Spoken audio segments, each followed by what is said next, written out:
Hello, सब लोग हैं। आज हम फंक्शंस, कल हमने वेवी का मेथड पढ़ा है, तो आप सबने प्रैक्टिस किया क्या जो मैंने आपको दिया था प्रैक्टिस करने के लिए?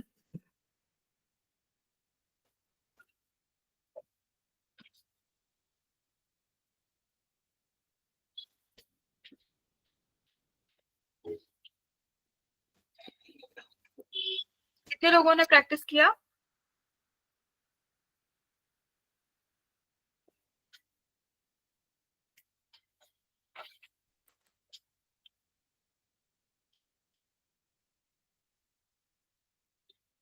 ओके। सब क्वेश्चंस कुछ डिफिकल्टी है उसमें?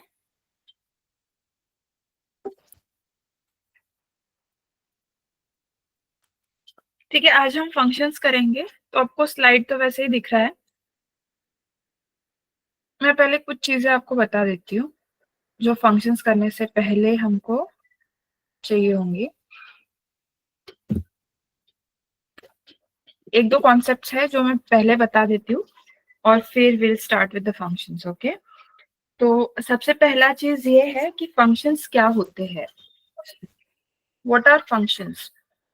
फंक्शंस मतलब वो कोई भी चीज जिसका आप क्या निकाल सकते हो, ग्राफ निकाल सकते हो। ठीक है, तो फंक्शंस,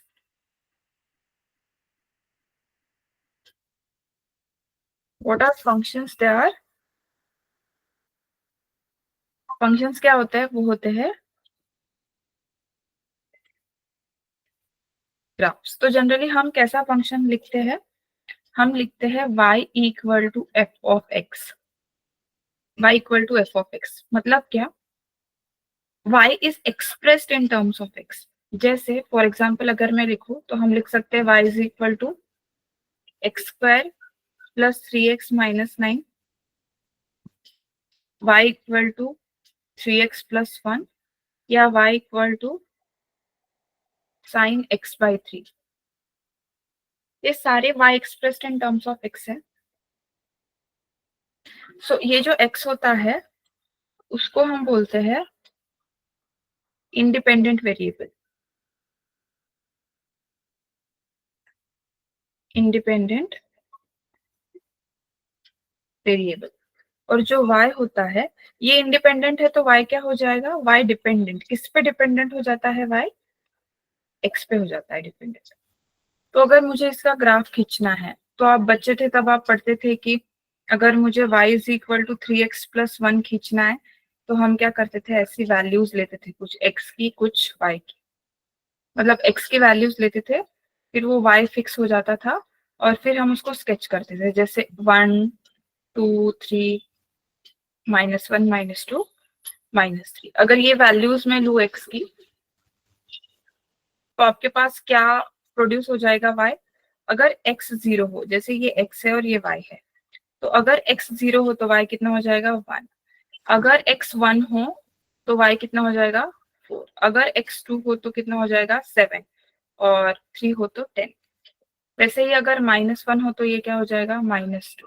-2 हो तो -5। और -3 हो तो -8। ऐसे हो जाएगा। तो अगर मुझे इसका ग्राफ तो 0, 1 is somewhere here, somewhere here. Okay, then is 1, 4। तो 1, 4 कहीं तो यहाँ पे आएगा 1, 4। फिर आएगा 2, 7। तो 2, 7 प्लॉट करोगे यहाँ पे कहीं तो 2, 7। -1, -2 कुछ यहाँ आएगा, -1, -2। फिर -2, -5 यहाँ आएगा। ठीक, तो अगर आपको इसमें से पास होने वाली लाइन खींचनी है तो आप ऐसे खींच सकते हो। फाइन। अब इसमें हम क्या पैरामीटर्स पढ़ने वाले हैं? एक बार आपने ग्राफ खींच लिया तो हमको तीन चीजें पढ़नी है इसमें। इसका डोमेन क्या है, इसका रेंज क्या है, और इसका पीरियड क्या है। ये तीन पैरामीटर्स हम हर ग्राफ के बारे में पढ़ेंगे, क्योंकि ये तीन हमको हमेशा लगेंगे। तो अब मैं आपको बताती हूँ कि डोमेन मतलब क्या होता है। डोमेन मतलब अलाउड वैल्यूज ऑफ एक्स। ठीक, तो इसका क्या मतलब हुआ अलाउड वैल्यूज ऑफ एक्स मतलब ये एक्स एक्सिस है ओरिजिन और ये वाई एक्सिस। तो ये ऐसा कुछ ग्राफ है, ठीक है, फॉर एग्जांपल ऐसा ये ग्राफ है और ये जो चल रहा है ये वैल्यू था सपोज -8 और ये वैल्यू था -2। ये वैल्यू है 1.1 से लेके 13 और ये वैल्यू है 17 से लेके सपोज दिस इज 27। तो जो भी ग्राफ के नीचे जैसा ये ग्राफ है इसके नीचे क्या वैल्यूज एक्स एक्सिस पे कवर हो रही है, एक्स एक्सिस पे क्या वैल्यूज कवर हो रही है, यहाँ से यहाँ तक, ठीक, फिर यहाँ से यहाँ तक, फिर यहाँ से यहाँ तक, तो ये होगा डोमेन। तो हम डोमेन ऑफ द फंक्शन क्या लिखेंगे, domain of the function D suffix F, F हम लिखते हैं, हम लिखेंगे -8 से लेके -2 तक, यूनियन 1.1 से लेके 13 तक, 1.1 से लेके 13 तक, यूनियन 17 से लेके 27 तक। क्यों? क्योंकि ये वैल्यूज कवर हो गई ग्राफ के नीचे, तो ये हो गया डोमेन, ऐसा लिखते हैं डोमेन। ओके, वैसे ही रेंज क्या होता है, range is nothing but values of Y, values of Y. तो अगर हम इसको देखें तो वैल्यूज ऑफ वाई अगर कितना कवर हो रहा है, यहाँ से यहाँ तक, फिर यहाँ तक और फिर यहाँ से इसकी वैल्यू से यहाँ तक। तो अगर मैं डोमेन की बात करूं, कोई ऐसा फंक्शन होगा, ठीक, तो suppose this value is 1, this value is 5 और ये वैल्यू है 6 और ये वैल्यू है 11। ओके, फिर ये वैल्यू है कुछ 13 और ये कुछ वैल्यू है 18 तक। तो रेंज ऑफ फंक्शन हम क्या लिखेंगे, रेंज ऑफ फंक्शन लिखेंगे 1 से लेके 5 तक, यूनियन 6 से लेके 11 तक, यूनियन 13 से लेके 18 तक, ये रेंज है। क्या सबको समझ में आया?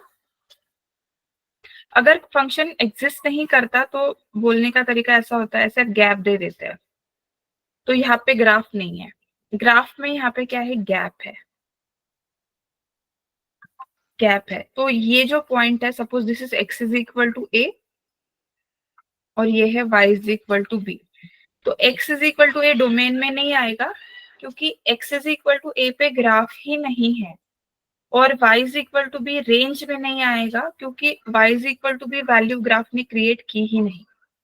तो ये आपको समझ में आ जाना चाहिए कि डोमेन ऑफ द फंक्शन क्या होता है और रेंज ऑफ द फंक्शन क्या होता है। ये सबको क्लियर है? थम्स अप दो मुझे।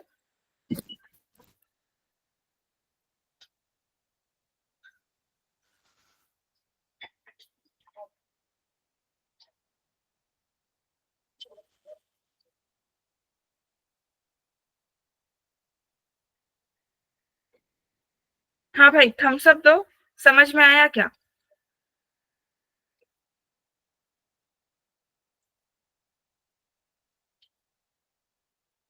आपको डोमेन रेंज समझ में आया क्या? Can you give me indication that you have understood?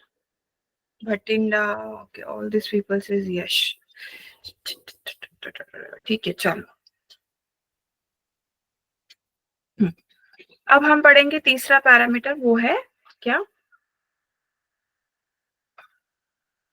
हमने अभी तक क्या क्या पढ़ा, डोमेन पढ़ा, अब हम पढ़ेंगे व्हाट इज पीरियड।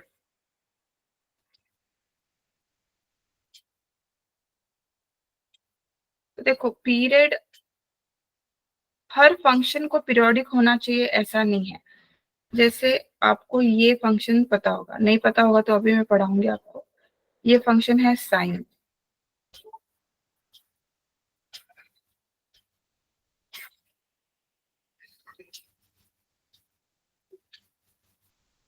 ठीक है, ये इधर सेम ऐसा स्ट्रक्चर इधर चलते रहता है, इधर चलते रहता है।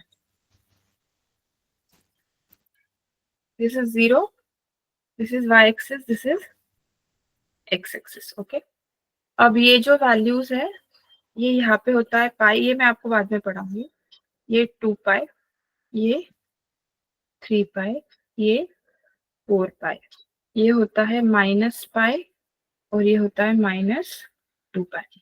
तो अब मैं जो बोल रही हूँ वो समझो आप, मैं क्या बोलने की कोशिश कर रही हूँ। ओके, पीरियोडिक फंक्शन कब होता है, आपको कैसा समझना है वो समझो। आपको कैसे समझना है कि suppose this is made up of a thread, आप यहाँ से एक कट मारोगे, यहाँ से एक कट मारोगे, ठीक है, यहाँ से इस थ्रेड को यहाँ से कट मारा, ऐसे कट मारा, अब इस सेम स्ट्रक्चर को उठाया आपने और यहाँ पे रख दिया आगे, तो ये जो स्ट्रक्चर है आपका वो फिर से वैसा ही रिपीट हो गया उसी लेंथ के अक्रॉस, और फिर आगे रखा तो फिर से वही रिपीट हो गया, फिर आगे रखा तो फिर रिपीट हो जाता, और पीछे भी रखा तो फिर रिपीट हो गया। अगर ऐसा होता है तो इसको बोलते हैं कि हाँ ये पीरियोडिक है, पीरियोडिक है।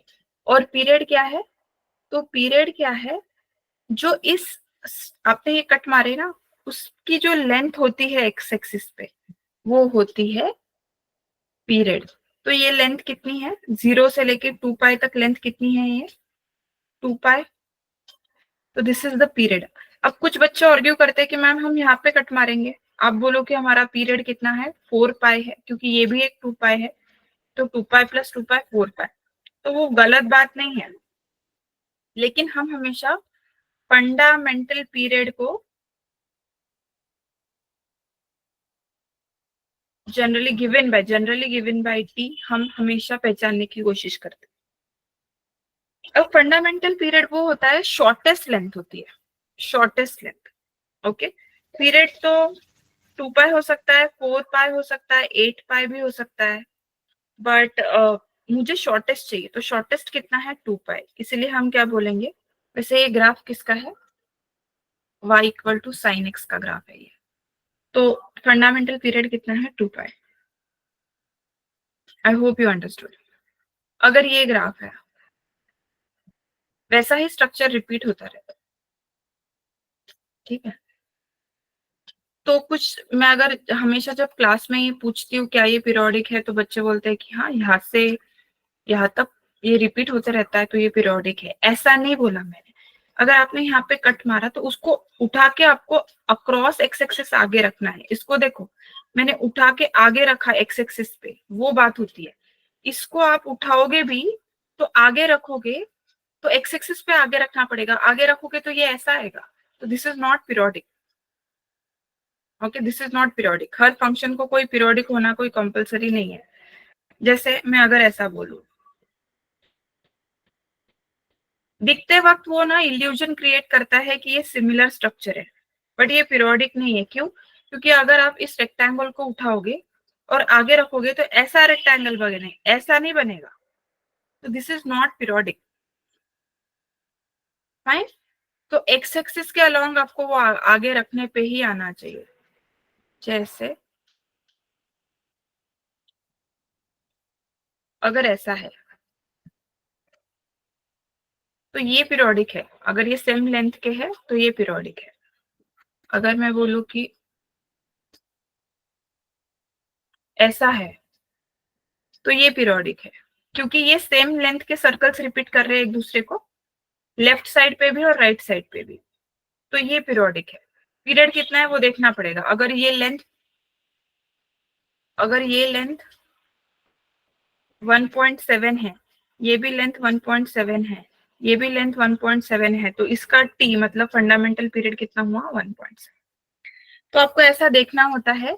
आपको हर ग्राफ, आज मैं जो पढ़ाऊंगी फंक्शंस, हम पढ़ेंगे लगभग 7 से 8 टाइप के नए फंक्शंस। उसमें हम क्या क्या देखेंगे, इसका डोमेन क्या है,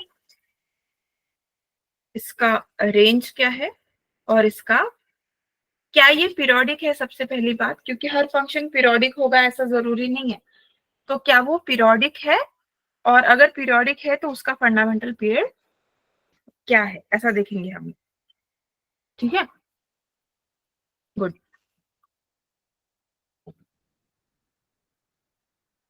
तो हम कितने टाइप के फंक्शंस पढ़ने वाले हैं, identity function, constant, polynomial, rational, modulus, signum, greatest integer function.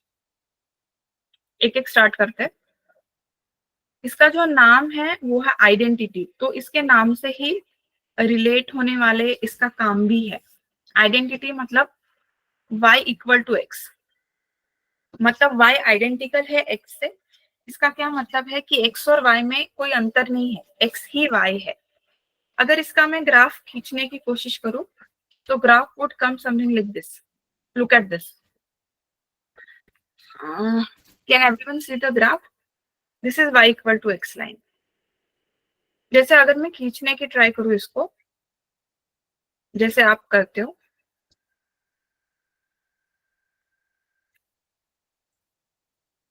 तो x जीरो पे y कितना आएगा? अगर ये x है और ये y है, तो x जीरो पे y कितना आएगा? जीरो। x वन पे y कितना आएगा? वन। x टू पे y कितना आएगा? टू। x थ्री पे y कितना आएगा? थ्री। माइनस वन पे माइनस वन, माइनस टू पे माइनस टू, माइनस थ्री पे माइनस थ्री।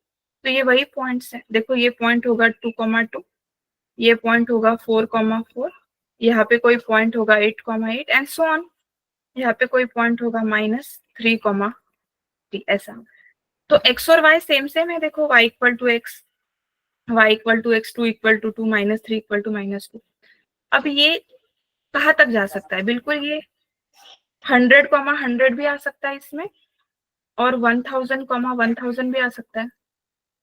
ठीक, तो ये चलता ही रहेगा। कहाँ तक? पॉजिटिव इन्फिनिटी तक इस साइड पे, और ये कितना बढ़ता रहेगा? माइनस इन्फिनिटी तक इस साइड पे बढ़ता रहेगा। ठीक, तो x की क्या अलाउड वैल्यूज है? x की क्या अलाउड वैल्यूज है? माइनस इन्फिनिटी से प्लस इन्फिनिटी, सारी वैल्यूज अलाउड है। ठीक, तो हम इसको क्या बोलेंगे? डोमेन। ठीक है, डोमेन मतलब x की कौन सी वैल्यूज अलाउड है, तो माइनस इन्फिनिटी से प्लस इन्फिनिटी सारा ही अलाउड है।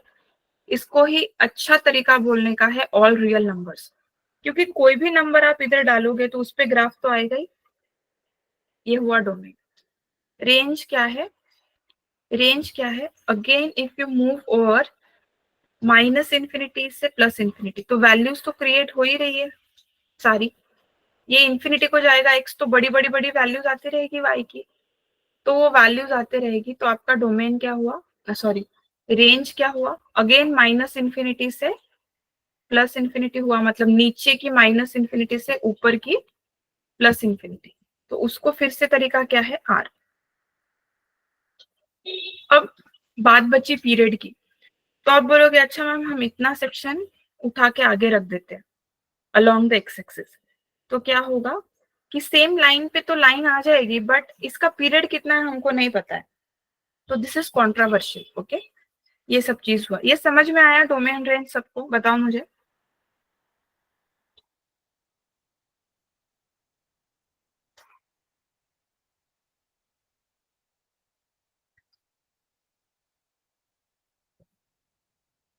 अमृतसर वालों बताओ, समझ में आया बच्चों?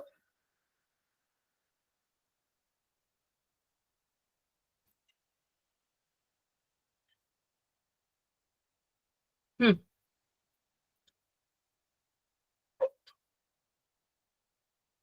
ठीक है। क्या क्या देखा हमने? डोमेन, रेंज और ग्राफ तो बिल्कुल आना ही चाहिए। Next function that we are going to see is constant function. Constant function, तो कांस्टेंट फंक्शन में, कांस्टेंट फंक्शन क्या होता है? y equal to, y equal to कुछ कांस्टेंट वैल्यू आती है, मतलब -1, y इक्वल टू 3 जैसा, y इक्वल टू 8, ऐसा कुछ तो कांस्टेंट नंबर आएगा। तो ये देखो y equal to, suppose this is 2.5 या 3, this is y equal to 3। तो इसकी खासियत क्या है? इस पे x कोऑर्डिनेट तो अलग अलग, जैसे ये पॉइंट क्या होगा? -2,3, ये होगा -8,3, ठीक है, ये पॉइंट होगा 7,3।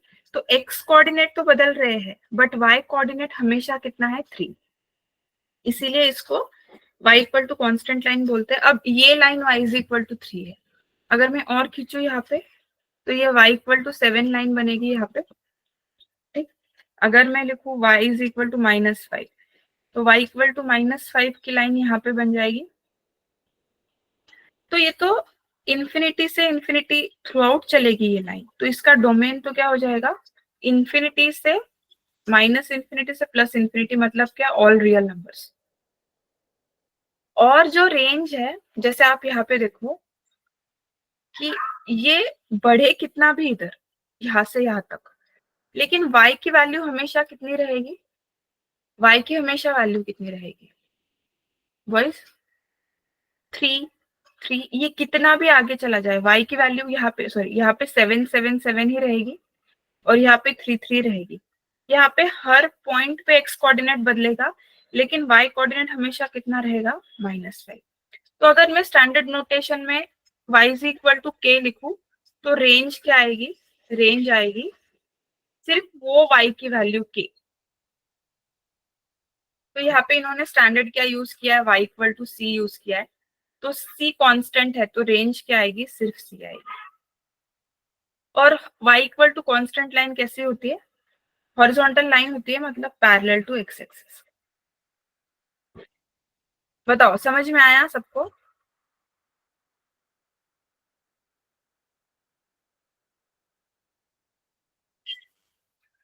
Again period of straight lines थोड़ा कंट्रोवर्शियल होता है, उसका एक्सप्लेनेशन में थोड़ा आपको बाद में दूंगी।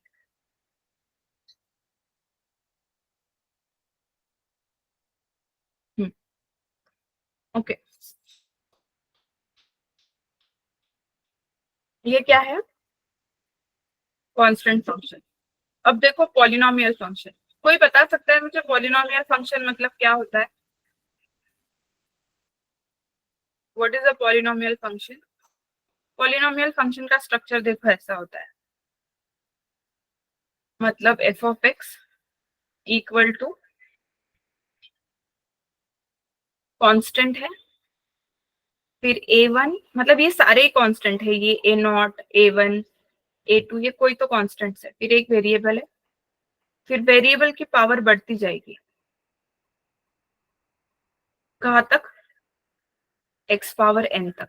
बट इसमें कंडीशन क्या इम्पोज हो जाता है, ये जो n है और ये जो नंबर है ना इसकी पावर में, ये हमेशा पॉजिटिव इंटीजर्स होने चाहिए, ठीक है, ये नेगेटिव नहीं हो सकते, ना ये फ्रैक्शन हो सकते, ऐसा नहीं होना चाहिए। देखो n is a non negative integer, तभी ये क्या होता है, तभी क्या होता है पॉलिनोमियल, नहीं तो आप ऐसा लिख दोगे y equal to X power 1/2 + 2, तो दिस इज नॉट पॉलिनोमियल। क्यों, क्योंकि ये जो इसकी पावर है वो क्या है, इंटीजर नहीं है।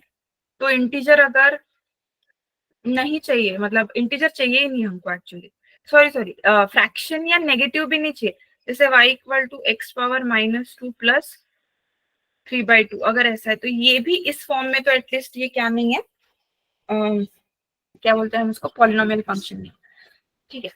तो फॉर एग्जाम्पल अगर पॉलिनोमियल को प्लॉट करना है, तो फॉर एग्जाम्पल हमने लिया y इक्वल टू x3। मैं ना ये आपको प्लॉट करके दिखाती हूँ।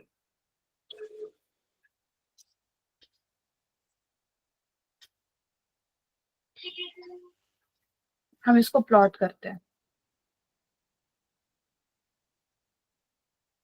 y इक्वल टू x3 को हम प्लॉट करते हैं। तो अगर आप वैल्यूज लो आपके हिसाब से,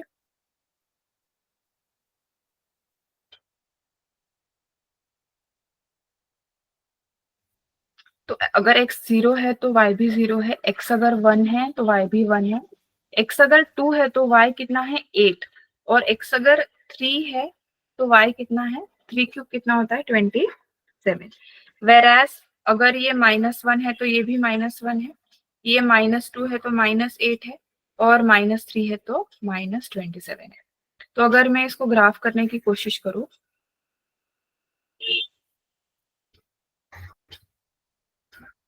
तो 0 0 से तो पास करेगा, ठीक, 0 0 से तो पास करेगा। फिर दूसरा पॉइंट क्या है, 1,1, तो 1,1 से पास करेगा, दिस इज 1,1।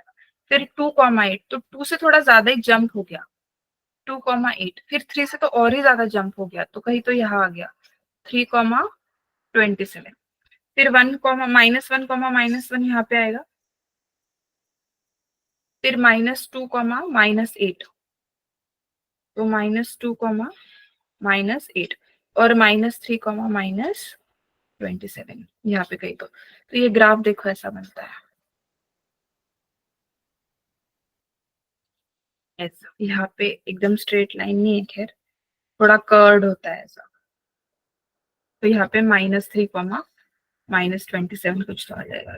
तो ये वाला ग्राफ है वो, ये इधर जाता है प्लस इंफिनिटी को, ये जाता है माइनस इंफिनिटी। तो सोचो अपने दिमाग में इसका डोमेन क्या है और रेंज क्या है, क्या इसने बराबर लिखा है क्या?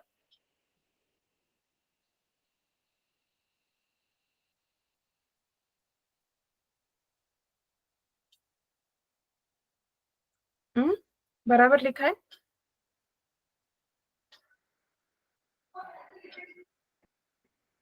डोमेन तो ये चलता रहेगा माइनस इंफिनिटी से प्लस इंफिनिटी, तो डोमेन आर राइट है। और ये भी नेगेटिव इंफिनिटी और पॉजिटिव इंफिनिटी की तरफ चलता रहेगा, तो again range is R which is right. Everyone understood? Cubic function है, मतलब one of the polynomial functions है। समझे क्या? भटिंडा कौन कौन है भाई? बहुत लोग हैं। हाँ, कितने बच्चे हैं टोटल? लुधियाना, पटियाला, बाप रे, ये तो शहरों के नाम ही मैंने बस सुने हैं, गई नहीं मैं कभी। मस्त लगता है ये इस नाम सुन के। फिरोजपुर, मोहाली, संगरूर, सबको समझ में आ रहा है? इसको आप इस स्लाइड को फिर से, ये जो मैंने इस पे रंग रंग दिया है, ये नहीं रहेगा। ऑफ कोर्स वो डिस्टरबेंस जैसा लगता है, तो वो नहीं रहेगा। ये स्लाइड मैंने ऑलरेडी अपलोड कर दिया है। तो ये ग्राफ्स आपको कैसा, अभी और ग्राफ करेंगे। ये कैसे स्टडी करना है आपको? आपको इसको 3-3 4-4 बार अपनी नोटबुक में निकाल के देखना है, रफ में, खुद से देख देख के नहीं। तब इस ग्राफ पे आपको बहुत ज्यादा ग्रिप आ जाएगी। तो उसके बाद फिर जब भी हमको ग्राफ चाहिए तो हमको ये रफ में स्केच करने होते हैं, ग्राफ बहुत काम होता है इनका। ठीक है, अभी चलते हैं, नेक्स्ट देखते हैं।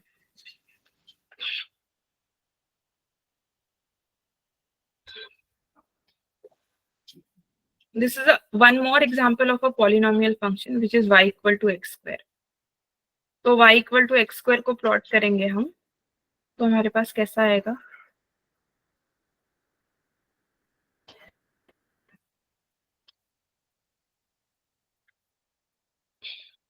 तो 0 पे तो 0 ही आएगा, 1 पे 1 आएगा, 2 पे 4 आएगा, 3 पे 9 आएगा, -1 पे भी 1 आएगा, -2 पे भी 4 आएगा, और -3 पे भी कितना आएगा? 9 आएगा। तो अगर मैं प्लॉट करूं ये 0,0, तो यहाँ से पास करेगा वो जरूर से ही, यहाँ से पास करेगा 0,0, फिर 1,1, तो ये 1,1, फिर 2,4, तो 2,4, 3,9, -1 कॉमा कितना? 1, -2,4, -3, तो ये बनेगा ऐसा। तो 0,0 हो गया, फिर 1,1, 2,4, 3,9, ये -1,1, ये -2,4, और ये -3,9। देखो ये ऐसा ग्राफ है। इसका डोमेन बताओ जरा मुझे, डोमेन क्या होगा? ये तो बढ़ता ही रहेगा। तो डोमेन है ऑल रियल नंबर्स, इसने रेंज गलत लिखा है। ठीक है, तो रेंज क्या होगा? Range will be all positive real numbers, मतलब 0 से 0 इंक्लूडिंग से इंफिनिटी, ये होगा रेंज। इसको आप करेक्ट कर लेना, ओके। तो 0 से इंफिनिटी रेंज होगा, क्योंकि नीचे तो एक्स एक्सिस पे, इस एक्स एक्सिस पे तो ग्राफ ही, सॉरी वाई एक्सिस पे तो ग्राफ ही नहीं है। ग्राफ ही नहीं है तो ये थोड़ी रेंज में आएगा, जहां पे ग्राफ है वही रेंज में आता है। और डोमेन में भी जहां पे ग्राफ है वही रेंज में आता है। मैंने आपको क्या पढ़ाया था? यहाँ पे मैंने आपको क्या पढ़ाया था? यहाँ पे देखो, मैंने क्या बोला था, अगर ये चीज नहीं है, ओके, ये चीज यहाँ पे अगर ग्राफ नहीं है तो ये ना डोमेन में आएगा ना रेंज में आएगा। तो यहाँ पे तो नीचे तो बिल्कुल ही ग्राफ नहीं है, पैराबोलिक फंक्शन बोलते हैं उसको, स्क्वायर वाले फंक्शन को। तो इसमें तो नीचे है ही नहीं ग्राफ, तो ये रेंज में नहीं आएगा। तो इसका रेंज क्या होगा, the range of the function y equal to X square is, इसको r सफिक्स f लिखते हैं रेंज को, okay. It is zero included, क्योंकि जीरो से प्लस पास कर रहा है वो, और कहाँ तक, पॉजिटिव इंफिनिटी तक, क्योंकि ये चलेगा भाई ऊपर तक, तो ये ऊपर तक जाएगा। I hope I made my point clear, ठीक है। Next function that we want to see is a rational function. Rational का मतलब क्या है, अभी मैंने आपको बताया ये रैशनल का फंक्शन क्या होता है लास्ट क्लास। जो भी मतलब न्यूमरेटर कुछ हो और डिनोमिनेटर कुछ हो, इसको बोलते हैं रैशनल फॉर्म। तो ये फंक्शंस के बारे में चल रहा है, तो ऊपर भी हम एक फंक्शन लिखेंगे और नीचे भी एक फंक्शन लिखेंगे।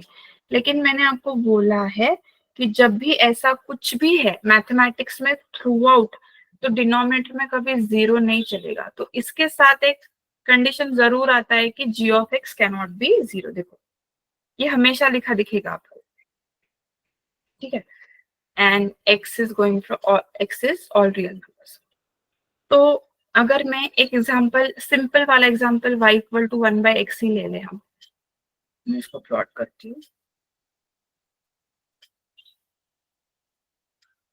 हम y इक्वल टू 1/x ही ले ले, तो हम इसको अभी प्लॉट करेंगे ना।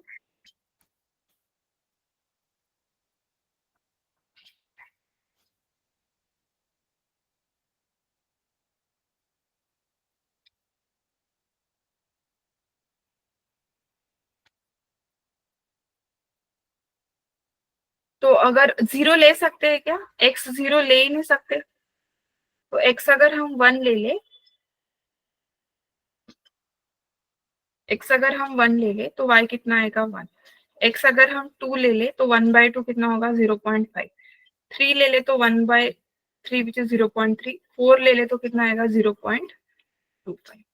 अगर -2 ले तो -0.5, -3 ले तो -0.3, -4 ले तो -0.25, -5 ले तो -0.2 तक आएगा। तो मैं प्लॉट करके देखती हूँ शेप कैसा आता है। This is origin, X axis, Y axis. तो 1,1 मतलब यहाँ से पास करेगा, 0,0 से तो पास नहीं कर रहा है, ओके। तो 1,1 से पास करेगा।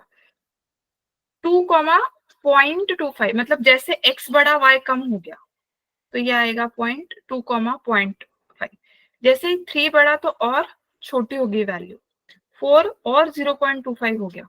और अगर आप इसमें ना x इज इक्वल टू 0.2 लो, तो y कितना आएगा 1/0.2, मतलब कितना 5। तो मतलब x अगर 0.2 हो तो ये बढ़ जाएगा। तो इसका ग्राफ देखो आप कैसे आता है, इसका ग्राफ आता है कुछ ऐसा, और नीचे की तरफ ऐसा आता है। कर्व होते हैं ऑफ कोर्स, ये कर्वेचर होता है,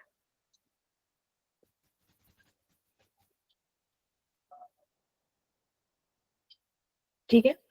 तो इसका नेचर क्या है बच्चों, इसका नेचर है कि ये जाएगा इंफिनिटी तक इधर, ओके, और ये इधर जाएगा इंफिनिटी तक, ये भी इधर इंफिनिटी तक और ये इंफिनिटी तक। बट इसका नेचर क्या होता है कि जैसे जैसे जैसे आप ऊपर जाओगे, इस ग्राफ में और इस लाइन में डिस्टेंस हमेशा कम होते रहेगा, थोड़ा थोड़ा थोड़ा थोड़ा कम होगा, बट ये कभी इंटरसेक्ट नहीं करते हैं। Similar with all this situation, ये ग्राफ हमेशा उस लाइन की तरफ इंक्लाइंड होगा, बट कभी इंटरसेक्ट नहीं करेगा। ऐसे इस सिचुएशन को बोलते हैं असिम्प्टोड। तो असिम्प्टोड क्या होती है, एक स्ट्रेट लाइन होती है असिम्प्टोड, मतलब ये जो लाइन है, ये जो लाइन है ये असिम्प्टोड है, इसकी तरफ ये ग्राफ जा रहा है, तो ये लाइन कौन है, ये है असिम्प्टोड, ठीक है। और ये जो ग्राफ है वो क्या है, वो है असिम्प्टोडिक ग्राफ। ओके, देखो जीरो पे बिल्कुल भी वो एग्जिस्ट ही नहीं करता। तो कहाँ से कहाँ चलेगा, माइनस इन्फिनिटी से प्लस इन्फिनिटी तो चलेगा, लेकिन जीरो नहीं है। ठीक, और रेंज माइनस इन्फिनिटी से प्लस इन्फिनिटी है, बट फिर भी जीरो नहीं क्रिएट कर रहा है। तो इसका डोमेन क्या है, देखो, domain is all real numbers except zero, range is all number real numbers except zero, क्योंकि ये जो जीरो है यहाँ पे ना एक्स वैल्यू लेता है वो, ना ही वैल्यू प्रोड्यूस करता है जीरो। समझे क्या आप लोग, जरा बताना मुझे। आपको ये चीजें ना सारी नहीं है, तो आपको वो अगर वीडियो मिल जाता है क्लास का, तो आपको एक रैपिड रिवीजन, जैसे 45 मिनट्स का है, तो आप 1.5 की अगर स्पीड में देखोगे तो एक मतलब हर चीज तो देखनी नहीं पड़ती है। कभी कभी हम क्लास में मिस आउट हो जाते, जोन आउट हो जाते, तो एक हर चीज ध्यान में नहीं आती। ऐसा सबके साथ हो सकता है, ऐसा कुछ नहीं है कि ऐसा कभी होगा ही नहीं किसी के साथ। तो उस टाइम पे आप उस रिकॉर्डिंग में से वो वाला चंक उठा के देख सकते हो, और दूसरा कुछ नहीं है तो स्पीड बढ़ा के एक बार देख लो। लेकिन ये सारी चीजें नहीं है, ये सब आपने ऐसा 10th में कुछ नहीं पढ़ा था गाइस। तो you have to like absorb it very nicely. So because ये जो चीजें हैं, डोमेन, रेंज, पीरियड, ये हम आगे तो इतना कैजुअली मेंशन करेंगे कि मतलब दिस, देखो, फंक्शंस चैप्टर जो होता है ना, उसमें जेई मेंस में क्वेश्चन आता है, फाइंड द डोमेन रेंज, और एक कैटेगरी ऑफ क्वेश्चंस आता है जिसमें वो बोलता है कि इनटू ऑन टू है क्या, ये सब। तो उसमें आपको रेंज निकालना ऑलरेडी आना चाहिए, ठीक है। फिर उसके बाद वेरिफिकेशन होता है, रेंज इतना है क्या, उतना है क्या, फिर वो इनटू है क्या, ऑन टू है, अब वो मैं आपको बाद में पढ़ाऊंगी। But you have to understand this fundamental of mathematics is something that it is going to lay the foundation for you to absorb the other main important chapters. तो uh, जैसे ये होने के बाद मैं आपको फंक्शंस पढ़ाऊंगी, फिर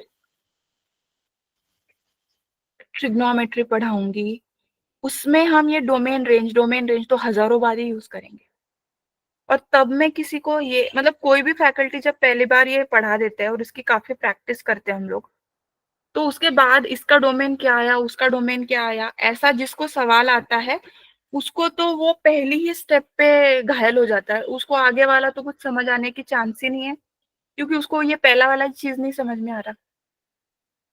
तो आप ये सब अल्गोरिथम सब्जेक्ट का समझो कि ये जो पढ़ाया जा रहा है वो किस चीज के लिए इम्पोर्टेंट है। बच्चे क्या करते हैं, जनरली टॉपिक का नाम गूगल पे डालते हैं और बोलते हैं इसमें से कितना क्वेश्चन आया था, तो वो इतनी सिंपल चीजें, इतनी डायरेक्ट चीजें नहीं होती है। ठीक, नेक्स्ट थिंग, अब मैं मॉडेक्स आपको इंट्रोड्यूस करती हूँ, लेकिन मैं नेक्स्ट क्लास में मॉडेक्स से फिर से स्टार्ट करूंगी, क्योंकि बहुत ज्यादा इंपॉर्टेंट है। Modulus function y equal to mod x।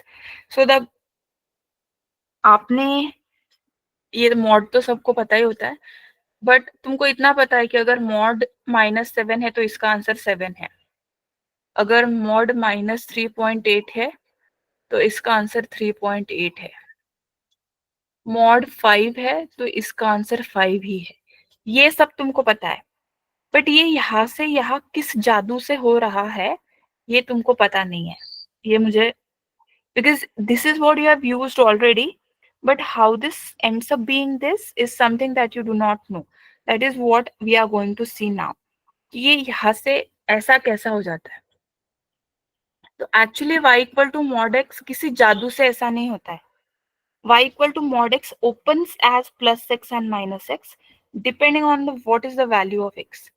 अगर x पॉजिटिव है तो वो पॉजिटिव की जैसा ही खुलता है, वो नेगेटिव के जैसा खुलेगा जब x लेस देन 0 है। ये वाला चीज जब मैं बोलती हूँ ना, बच्चों का चेहरा बदल जाता है, बोलते हैं मैम को क्या हो गया, मैम मॉड के आगे माइनस लिख रही है। तो बच्चे बोलते हैं कि शायद गलती से लिखा है। तो गलती से नहीं लिखा है, सही बात है वो। ये जो प्लस हो जाता है ना, ये ऐसा होता है, -(-7 = प्लस। बट हम ये पढ़ते नहीं है, अभी हम इसको पढ़ेंगे। तो ये मॉड एक्स कैसा खुलता है depends on whether x is positive और नेगेटिव। ये मैं आपको नेक्स्ट क्लास फिर से पढ़ाऊंगी। ओके, मॉड एक्स से आप इतना रिवाइज करो। You also have class, I too have a class. Okay, so leave you and I'll join the other people. चलो, बाय बाय।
मेरा तो अभी चली है।